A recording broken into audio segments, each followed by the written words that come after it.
Hello नमस्कार दोस्तों, कैसे हैं आप सब। उम्मीद करते हैं कि दोस्तों आप लोग अच्छे ही होंगे। जहाँ दोस्तों वीडियो शुरू करने से पहले आप सबसे एक छोटा सा रिक्वेस्ट करना चाहता हूँ कि अगर आप लोग इस चैनल पर नए हैं तो चैनल को कर दीजिए सब्सक्राइब, ताकि इसी प्रकार के लेटेस्ट खबरों से आप लोग अपडेट रह पाए। तो चलिए दोस्तों, बिना किसी देरी की वीडियो को स्टार्ट करते हैं। दरअसल बात यह है दोस्तों कि भोजपुरी के पावर स्टार पवन सिंह और भोजपुरी के सुपर स्टार खेसारी लाल यादव के बीच जो लफड़ा हुआ था, उनके बीच काफ़ी ज़्यादा बयानबाजी हो रहा है। सभी बताएंगे दोस्तों। आप लोग इस चैनल पर नए हैं तो चैनल को कर दीजिए सब्सक्राइब।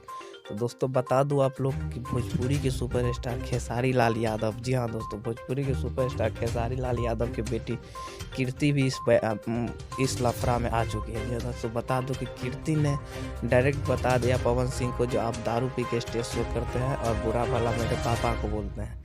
इसलिए खेसारी की बेटी भी आ गई है और बयानबाजी पर बयानबाजी दे रही है। तो दोस्तों वीडियो कैसा लगा हमें कमेंट करके ज़रूर बताएं।